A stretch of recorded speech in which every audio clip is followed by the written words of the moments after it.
పొద్దున్న లేతే కేసీఆర్ చావాలి, నువ్వు 1000 జన్మలు ఇచ్చినా నేను చావనా కొడుకు అనుకుంటున్నావు.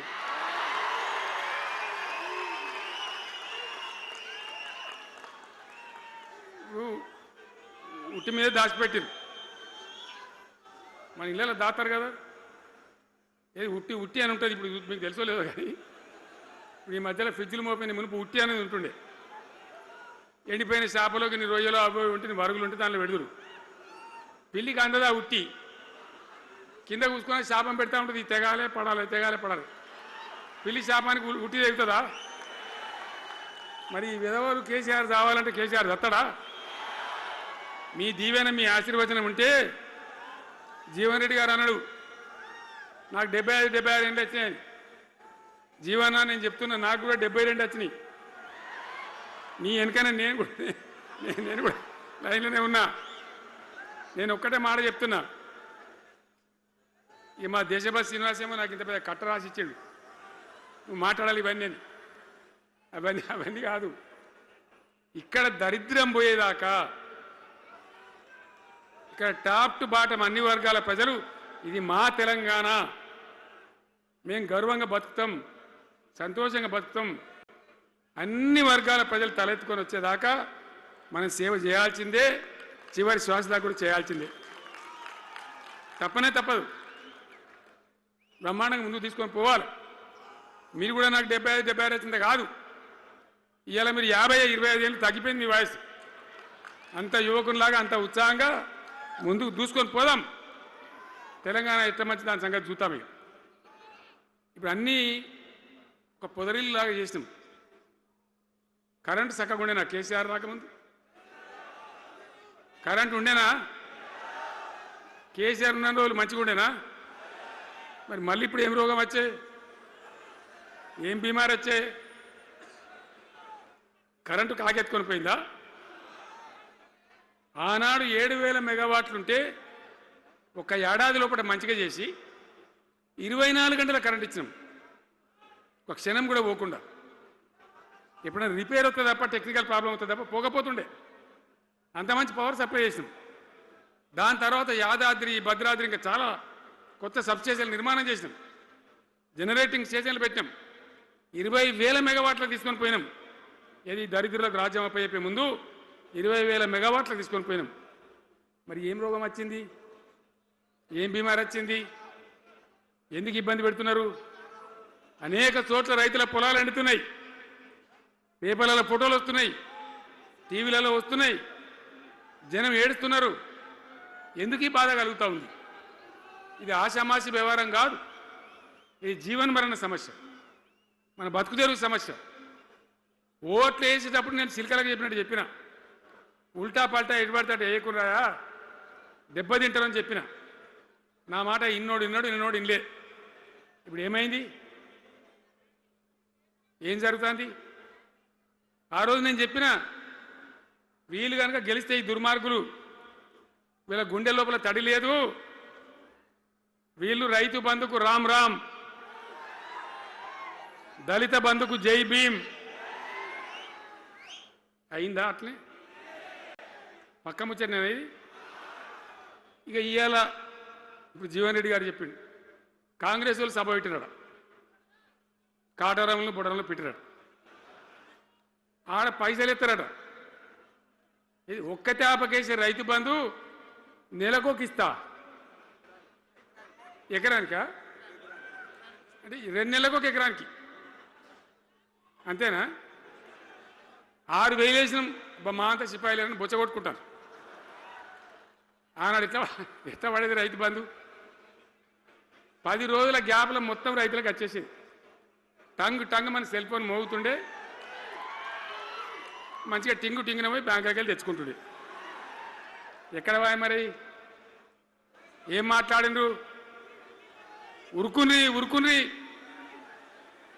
బ్యాంకులకు పోయి 2 లక్షలు 3 లక్షలు లోన్ తెచ్చుకోండి, తెల్లారే ఆనాడే సంతకం పెడతాం, లోన్లన్నీ మాఫీ అయినాయా?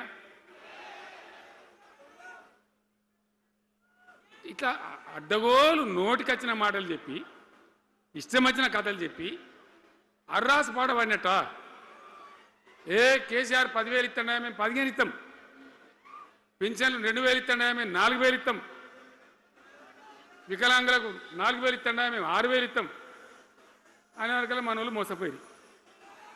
నేను చెప్పిన ఇది మోసంరా నాయన, గోసపడతాము, ఇది అయ్యేది కాదు, ఆర్థిక పరిస్థితి లేదు అని నేను చెప్పిన ఆ రోజే మీటింగ్లలో చెప్పిన. కానీ కొద్దిమంది ఆశపడితే ఏమైంది, 1.7%తో బీఆర్ఎస్ ఓడిపోయింది. మనం కూడా 39-40 ఎమ్మెల్యేలు గెలిచినాం, ఇంకో 10 మంది కొద్ది తేడాతోనే ఓడిపోయింది. అయితే 1.7% తేడాతోనే బీఆర్ఎస్ ఓటమి పాలైంది. సరే మంచి మాట, మరి వచ్చిన ప్రభుత్వం పనిచేయాలి కదా, వాళ్ళకు కూడా అవకాశం ఇవ్వాలి కదా. సరే మన నాన్న వాడవిడ కొంత దుంకులాడినా నేను మాట్లాడలే, నీ బయటికి రాలే, తక్కువ 1-2 సార్లు తప్ప రాలే. వాళ్ళకు కూడా ఛాన్స్ ఇవ్వాలి, అవకాశం ఇవ్వాలి. మనం ఎక్కసంతో ఉండొద్దు, చేయని ఏం పరిపాలన చేస్తారో చేయని, మంచిదే కదా అని చెప్పి అనుకున్నాం. మరి ఏమైతే అంది, ఎక్కడ చూసినా చిల్లర మాటలు తప్ప ఒక్కటంటే ఒక్కటన్నా నిర్మాణాత్మకమైన కార్యక్రమం ఉందా? ఒక్కటన్నా ఏదైనా గొప్ప స్కీమ్ మొదలుపెట్టినరా? ఒక పొదరిల్లులాగా వడ్డించిన విస్తరలాగా తెలంగాణ మీకు అప్పచెప్పినాం. ఎన్నిటల్లో నంబర్ 1 తెలంగాణ, మంచినీళ్ళ సప్లైల నంబర్ 1, కరెంటు సప్లైల నంబర్ 1, పర్ క్యాపిటల్ తలసరి ఆదాయంలో నంబర్ 1, రాష్ట్ర స్థూల ఉత్పత్తి జిఎస్డిపిల నంబర్ 1, ఎన్నిట్లనో కేంద్ర అవార్డు రావాలి. అంత బాగా చేసిన తెలంగాణ 2.5 ఏళ్లలో ఇలా ఎవ్వని మాట్లాడించిన రైతులను మాట్లాడితే గొడవ వైడుతున్నారు. నాశనం అయిపోయిందన్న, చెడగొట్టుకున్నాం, మా చెప్పుతున్నాం మేమే కొట్టుకుంటాం ఓటును వాళ్ళు కొంతమంది బాధపడి. ఎందుకు? ఎంత మంచిగా కడుపులో చల్లగదల కూడా రైతులకు ఎట్లుండే, ఎంత బాగుండే, కరెంటుకు బాధ ఉండేనా, నీళ్ళకు బాధ ఉండేనా? యూరియా బస్తాలు ఏ శాతం అయితే లేదా ఈ ప్రభుత్వానికి? యూరియా బస్తాలు కావాలి రాబోయంటే యాప్ పెట్టినా ఉంటాడు, దుకాణంలో లేకపోతే యాప్లోకి వెళ్తాయా? ఈ దమ్ముంటే తెచ్చి దుకాణంలో పెట్టాలి, కానీ ఆ యాప్లు పట్టుకొని తిరిగితే కాళ్ళకు వాపులు వస్తాయి, బస్తాలు మాత్రం దొరుకుతలేవు. నిజమేనా నేను చెప్పేది? యాడ చూసిన ఎరువు బస్తాలు కూడా శాతం కాదు ఆఖరికి. అంతకుముందు కాంగ్రెస్ గవర్నమెంట్ ఉన్నప్పుడు అట్లే ఉండే, పోలీస్ స్టేషన్లో పెట్టి అమ్మిండ్రు యూరియా బస్తాలు. ఇవాళ మళ్ళా చెప్పుల లైన్లు, కాళ్ళకు వాపులు రావాలి. ఆటో రిక్షానికి చెప్తే 10 బస్తాలు వేసిపోరాబోయంటే పొలం కాడ వచ్చి ఎత్తుండే. ఇలా యూరియా కోసం ఇంత బాధన?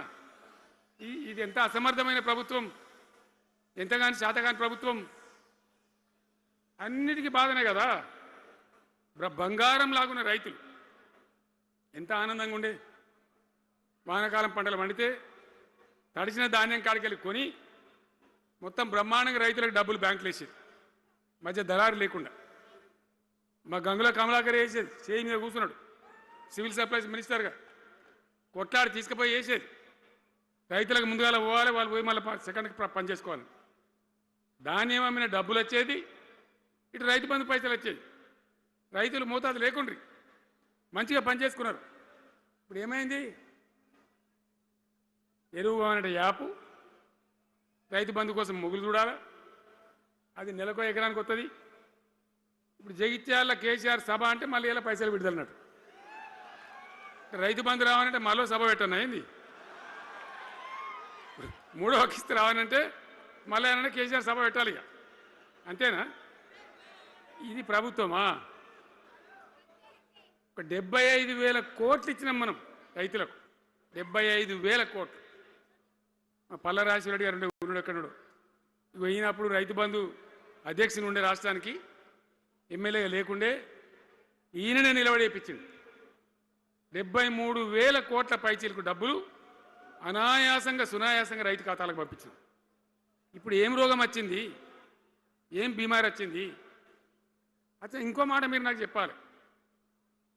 ఈ కాంగ్రెస్ సిపాయిలు ఏం మాట్లాడారు ఎలక్షన్లో? కేసీఆర్ అంటాడు చక్కగా చేస్తలేడా, మేము చాలా సిపాయిలము, చాలా అనుభవం ఉన్న పార్టీ మాది, బ్రహ్మాండంగా చేస్తాం, మీకు 6 సందమామలు 7 సూర్యులు పెడతామన్నారు అన్నారు కదా. ఆయన నరికిండ్రు కదా. ఇలా రాష్ట్ర ఆర్థిక ఆదాయం ఎందుకు దిగజారిపోయింది? దయచేసి ఆలోచన చేయండి. కేసీఆర్ ఉన్నప్పుడు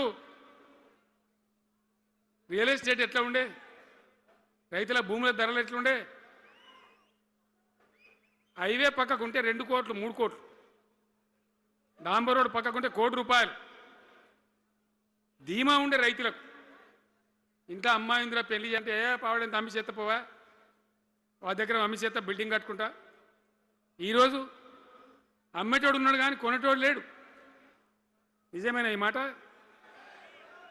నిజమా కాదా? ఏమైంది మరి? ఏం రోగం వచ్చింది? రాష్ట్రంలో ఏ వాళ్ళని మాట్లాడించినా, ఎవరిని అడిగినా ఇదే బాధ. ఈ విధంగా రైతుల భూముల ధరలు పడిపోయినాయి, రాష్ట్ర ఆర్థిక పరిస్థితి పడిపోయింది, మంచినీళ్ళకు గోసపడాలి, రైతాంగం అన్నిటికి గోసపడాలి. ఇవాళ మక్కలండి, మక్కలు వచ్చినాయి. పెడితే కొంటమని చెప్పారు, కొనకపోతే కొనమని చెప్పండి. ఈ శాతకాని దొంగతనం ఎందుకు? లోపల అధికారులకేమో కొనకూడదని చెప్తున్నారు, మీది కొంటమని చెప్తున్నారు. మక్కలు కొనే ధీమా ఉందా? ఇవాళ కొంటుండ్రా? వడ్లు కొంటుండ్రా? కొనకపోగా మళ్ళీ ఇంకా బోనస్ ఇస్తామని ఒక బోగస్ మాట. ఎవరికైనా నచ్చిన బోనస్ వస్తుందా? వాటిదే బోనస్, అంత బోగస్. ఈ విధంగా పంట వేసిన కాడి నుంచి పంట కొనుగోలు దాకా బీఆర్ఎస్ ప్రభుత్వం అని నిలబడ్డది, రైతులకు తోడుగా నిలబడ్డది, రైతులను ఆదుకున్నది. ధాన్యం తడిచిపోతే కూడా కొన్నది. కానీ ఇలా రైతాంగం అంతా ఆగమాగం. రైతు బంధు ఎప్పుడవుతుందో తెలియదు, ధాన్యం కొనరో తెలియదు, కొంటే పైసలు తొందరగా వస్తాయో రావో తెలియదు. చాలా సతమతమవుతున్నారు. రైతులను మాట్లాడితే చాలా తప్పు చేసుకున్నాం సార్, పొరపాటు అయిపోయింది అని బాధపడుతున్నారు. మంచిగా ఉండ్రి, మళ్ళీ వాళ్ళ ఆత్మహత్యలు స్టార్ట్ అవుతున్నాయి. వాళ్ళకి ఇచ్చే ఆర్డర్లన్నీ బంద్ చేసిండ్రు. ఇంకెవరికి వస్తారట కమిషన్ల కోసం, అది వాళ్ళని అవస్థ పెడతా ఉన్నారు. ఉద్యోగులు ఆనాడు మనం 72% ఇచ్చినాం. వాళ్ళు తెలంగాణ ఉద్యమంలో పనిచేశారు కాబట్టి టీఎన్జిఓ అంటోళ్ళు సమైక్య రాష్ట్రంలో కూడా వాళ్ళ ఉనికి పొడగొట్టుకోలే. టీఎన్జిఓగానే ఉన్నారు తెలంగాణ ఎన్జిఓలుగా. కాబట్టి వాళ్ళని గౌరవించి గుర్తించి బ్రహ్మాండంగా 72% పీఆర్సీ ఇచ్చినాం. ఇలా ₹7 ఇచ్చిండ్రా, 7% అని ఇచ్చిండ్రా? ఏమైంది? ఏం బీమారైంది? ఎంతమందిని మోసం చేస్తారు? ఆఖరికి వస్తే పరిస్థితి ఏంది? ఇలా రాష్ట్రంలో రిటైర్డ్ ఉద్యోగస్తులకు కూడా వాళ్ళకి రావాల్సిన బకాయి, వాళ్ళు దాచుకున్న డబ్బులు వీళ్ళు ఇచ్చే మెహర్బానేం లేదు, ఆ డబ్బులు కూడా ఇచ్చే పరిస్థితి లేదు. ఆటో రిక్షా కార్మికులు మాట్లాడితే అన్న ఈరోజు పనికి మాలిన ఫ్రీ బస్సు పెట్టినారు, మా పొట్ట కొడుతున్నారు, మేము నాశనం అయిపోయినారు, వాళ్ళు ఏడుస్తూ ఉన్నారు. పిల్లలకు అది నేమ్ పెట్టలే. ఆయన కాంగ్రెస్ ముఖ్యమంత్రి అయినా రాజశేఖర రెడ్డి గారు అప్పుడు పెట్టిండు ఇది ఫీజు రియంబర్స్మెంట్ అనే స్కీమ్. మంచి లాభం జరిగింది, నేను దాన్ని కొనసాగించిన. ఇలా మొత్తం బీసీలకు ఎస్సీలకు పిల్లలందరికీ ఫీజు రియంబర్స్మెంట్ రాక 10-12 వేల కోట్ల బకాయిలు పెడితే వాళ్ళు ఆగం, వాళ్ళు రోడ్డున పడరు. కోర్టుకు పోతే పిల్లల దగ్గర వసూలు చేసుకొని చెప్పి కోర్టులు చెప్తా ఉన్నాయి. వాళ్ళ గతి ఏం కావాలి? ఇప్పుడు ఎవరిని కదిలిచ్చినా ఈ రాష్ట్రంలో, ఎవరిని మాట్లాడించినా, ఒక విద్యార్థిని మాట్లాడినా, ఒక రిటైర్డ్ అయిన ఉద్యోగిని మాట్లాడినా, పనిచేస్తున్న ఉద్యోగిని మాట్లాడినా, రైతాంగంతో మాట్లాడినా ప్రతి వాడు అసంతృప్తి, ఒక బాధ, మాకేదో అన్యాయం జరిగినటువంటి పరిస్థితిలో మాట్లాడుతూ ఉన్నారు. పిల్లల పాపం చదువుకునే వాళ్ళు ఉంటే వాళ్ళకి విదేశాల్లో సీట్లు వస్తే 20 లక్షల రూపాయలు ఇచ్చాం. అంబేద్కర్ పేరు మీద, జ్యోతిబా పూలే పేరు మీద ఎస్సీ పిల్లలకు, బీసీ పిల్లలకు, ఓసీలలో కూడా నిరుపేదలకు ఇచ్చినాం. ఇలా దాన్ని బంద్ పెట్టినారు, వాళ్ళు ఆగమైపోతూ ఉన్నారు. అన్నీ కూడా సర్వనాశనం చేస్తూ ఉన్నారు. అన్ని స్కామ్లు, కుంభకోణాలు, భూ కబ్జాలు. పొద్దున్న లేస్తే పేపర్ తిప్పితే బాధ కలిగేటువంటి పరిస్థితులు. సో ఈ రకంగా సింగరేణి, అద్భుతంగా ఉన్న సింగరేణి నాశనం చేసి ఇలా బొగ్గులకు స్కామ్, సివిల్ సప్లైస్ల స్కామ్, మొత్తం అని కూడా స్కామ్లు, దోపిడీ తప్ప ప్రజలకు పనిచేసే పరిస్థితి లేదు. మరి ఏం జరగాల? కాంగ్రెస్ వాళ్ళు చెప్పిన మాటలు వింటే ఈ మాటలు కోటలు దాటినట్టు ఇష్టం ఉన్నట్టు చెప్పారు. చివరికి ఏందిరా ఇప్పుడు 2.5 ఏళ్ళు గడిచిపోయింది. మరి ఏంది కథ? కాకికి పెడదామంటే కంకెడి లేవు, పిట్టకి పెడదామంటే పిడికెడి లేవు. వటియే ముచ్చట్లు వటియే మాటలు తప్ప ఎక్కడ ఏం జరిగింది లేదు. ఏ డిపార్ట్మెంట్లో కానీ ఏ రంగంలో కానీ, ఒక ఇరిగేషన్లనా, ఒక కరెంట్లనా, ఇంకో దానిలనా, ఒక అర్బన్ డెవలప్మెంటా, రూరల్ డెవలప్మెంటా ఏమైనా జరిగిందా? ఆనాడు మన పల్లెలు బాగు చేసుకోవాలని చెప్పి దేశంలోనే ఎక్కడ లేని విధంగా పల్లె ప్రగతి కార్యక్రమాలు చేసినాం. ప్రతి ఊరికి అన్నేళ్ళ తెలుగుదేశం కాంగ్రెస్ గవర్నమెంట్లు ఉంటే చచ్చిపోతే ఏడగాలేసుకోవడం జాగ కూడా చూపించలే. ప్రతి గ్రామానికి ఆనాడు మనం వైకుంఠ ధామాలు కట్టినాం. ప్రతి గ్రామంలో క్రీడా ప్రాంగణాలు కట్టినాం. ప్రతి గ్రామంలో నర్సరీలు పెట్టినాం. ప్రతి గ్రామంలో పల్లె ప్రకృతి వనాలు పెట్టినాం. ప్రతి గ్రామ పంచాయతీకి ట్రాక్టర్ ఇప్పించినాం. ఆనాడు చెత్త తీసేది, ఇలా పనిచేస్తున్నాయి ట్రాక్టర్లు. ఊళ్ళలో ట్రాక్టర్లు పనిచేస్తున్నాయన్నా, మూలకు పడ్డాయి, డీజిల్ పోసే దిక్కులేదు. ఏం చేయాలా? పల్లె ప్రకృతి వనం పెడితే దాన్ని నీళ్ళు పోసే దిక్కులేదు. ఏం రోగం వచ్చింది? ఏం బాధ? డీజిల్ లేదా? ఆ తెలివి కూడా లేదా? ఆ రోజు నేను చెప్పిన ఆర్థిక శాఖ కార్యదర్శిని పిలిచి, అవసరమైతే ఎమ్మెల్యేల జీతాలు బంద్ పెట్టుంది కానీ గ్రామ పంచాయతీల డబ్బులు మాత్రం విడుదల చేయండి అని చెప్పింది. అంత టెన్షన్గా డబ్బులు పంపించేది, కార్యక్రమాలు జరిగేది, గ్రామాలు మంచిగా ఉండేది. అది నాశనం పట్టిండ్రు. మున్సిపాలిటీలు అయితే మురిక్కుపాలు అయిపోయినాయి. మరి ఏం చక్కగా ఉన్నట్టు